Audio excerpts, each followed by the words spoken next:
헌법재판소가 최근 양심적 병역 거부에 대한 처벌 조항을 살려두면서도 대체복무제를 내년까지 도입하라고 결론냈습니다. 이번 결정으로 양심적 병역 거부자에 대한 검찰 수사나 법원의 재판 역시 미뤄질 것이란 전망인데요. 네, 그 밖에 자세한 내용을 배상훈 서울디지털대학교 경찰학과장과 분석해 보겠습니다. 안녕하세요. 네, 안녕하십니까. 예.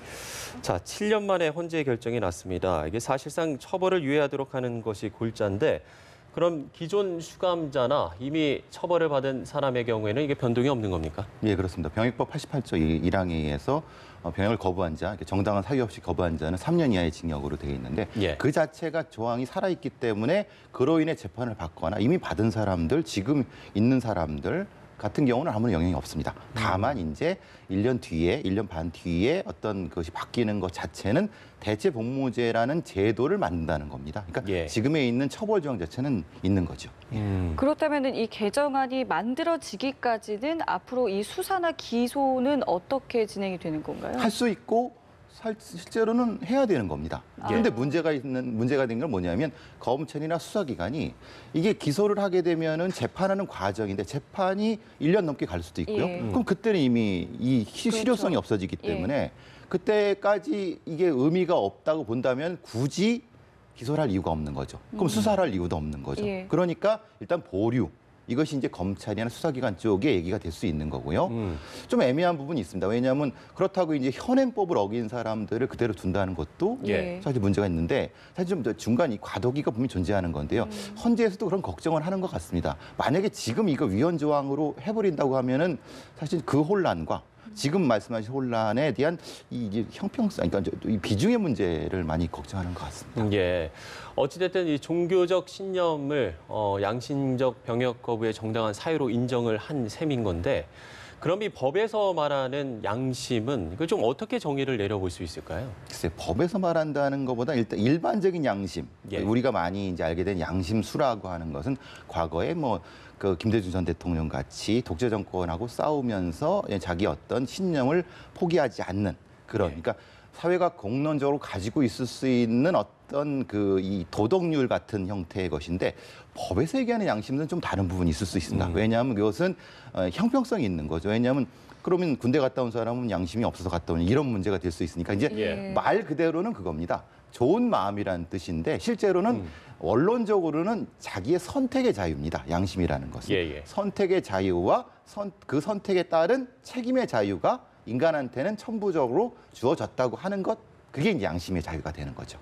그럼 이걸 어떻게 좀 판별할 수 있는 기준 같은 것들이 좀 있습니까? 기본적으로 이건 결과적으로 판단해야 되겠죠. 왜냐하면 마음속을 들여다볼 수는 없으니까 이 사람이 이 양심을 주장하는데 그로 인해서 한 행동의 결과를 가지고 판단할 수밖에 없는 겁니다. 예를 들면은 보통 이제 이런 경역 거부를 하는 사람들이 집총 거부를 하거나 아니면 녹색 군복을 입지 않거나 그러면서도 다른 행동들, 좀 아주 사회적으로 도덕적으로 문란한 생활을 하게 되면은 그건 양심의 자유를 주장하는 게 이상하죠. 그렇지만은 그렇게 주장하면서도 어떤 도덕적으로 산다고 하면은 이 사람은 양심의 자유가 있다라고 판단할 수 있는 거죠. 예. 자, 그래서일까요? 여전히 좀 부정적으로 또는 반발하는 입장도 존재를 하고 있거든요. 근데 기본적으로 이제 우리나라는 병역의 문제가 민감하지 않습니까? 예. 실제로 이제 우리 시대 같은 경우 제 나이 또래에는 3년 가까이도 이제 거의 갔다 온 사람도 있고 지금 22개월 이런데 사실은 그 아까운 청춘을 거기서 바쳐야 되는데 어떤 사람은 대체복무라고 해갖고 표현이 그렇지만 편한데 이런 심각한 국민 감정의 문제가 분명히 존재하거든요. 근데 이제 그 부분은 좀 다른 게 판단해야 되는 건 대부분의 이 양심적 병역 거부는 이제 종교적인 이유 때문에 그렇기 때문에 이분들은 어차피 이 대체복무 한 다음에도 그 종교를 가지고 사실 분들이 많기 때문에 그 부분은 조금 더 감안해야 될 것 같습니다. 예. 어찌됐든 좀 찬반 논쟁이 팽팽하기 때문에 이거를 과연 이제 사회적 공감대를 얻는 어떤 대안이 될 수 있느냐, 이 대체복무제가 대안이 될 수 있느냐, 이 부분을 좀 어떻게 보세요? 아무래도 그래서 이제 지금 자유한국당 같은 경우는 한 40개월로 하자. 그리고 아주 어려운데 보내자. 이렇게 표현하면 그렇지만 민주당 같은 경우는 한 30개월. 하고 대신에 이제 중증 장애 우두를 도와주는 이런 뭐 시설이라든가 좀 사람이 하기가 좀 힘든 부분으로 이렇게 좀 하자라는 쪽으로 돼 있고 예. 대만이나 독일 같은 예는 그렇게 했습니다. 그러니까 거기 한 1.5배 정도로 해서 좀 어려운 시설에서 저기 사회 봉사를 하게 좀 한 데도 있고 예. 또 순수하게 종교 시설에 보내는 경우도 있고 그랬습니다. 결국 뭐냐면 형평성의 문제겠죠. 그러니까 이 군대에서 22개월 동안 힘든 만큼 그것을 상쇄할 수 있는 정도의 어려운 그러면 국민들이 좀 인정해주지 않을까 싶습니다.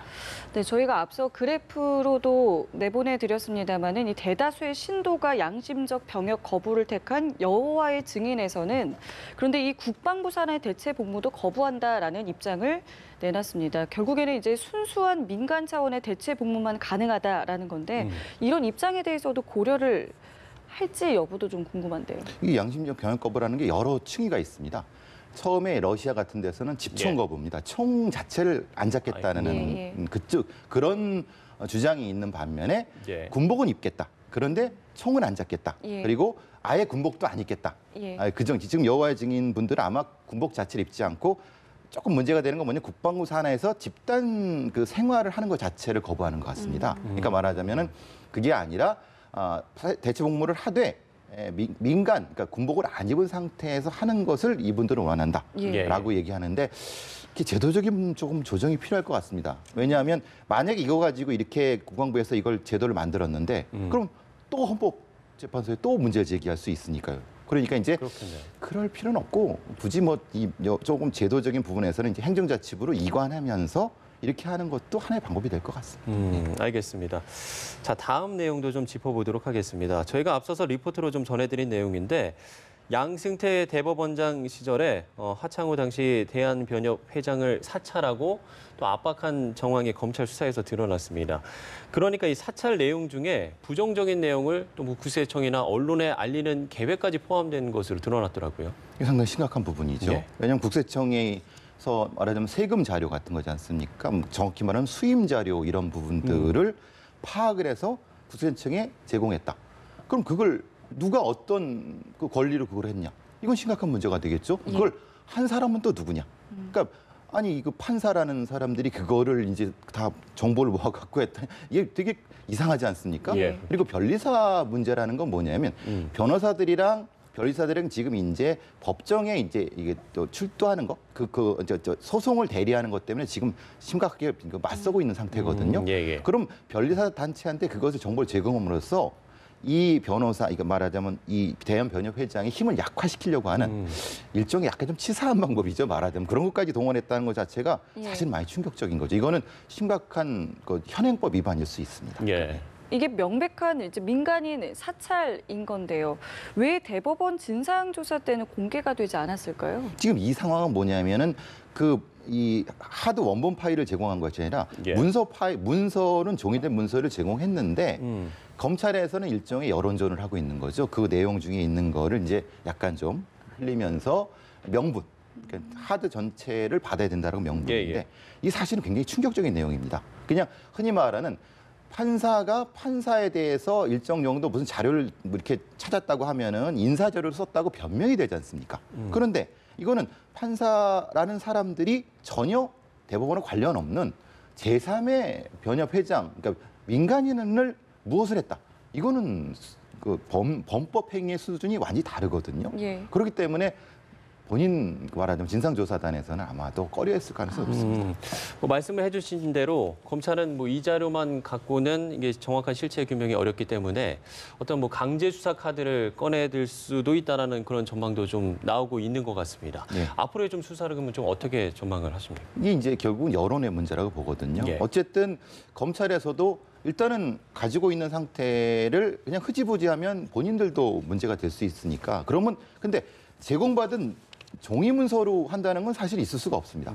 그럼 결국은 어쨌든 깡통 PC건 어쨌든 다 지워졌던 디가우징 됐던 하드디스크건 받아서 이것이 어느 정도까지 디가우징 됐는가를 공개함으로써 일종의 수사에 대한 어떤 명분을 쌓음으로써 그 다음 단계로 나아가고자 하는 지금 단계는 그 단계입니다. 결국은 결국은 강제 수사하겠다는 의도가 되겠죠. 법원 쪽에서는 대법원 쪽에서는 그걸 최대한 막으려고 하는 그것이 지금 여론의 향배에 따라서 예. 아무래도 움직일 것 같습니다.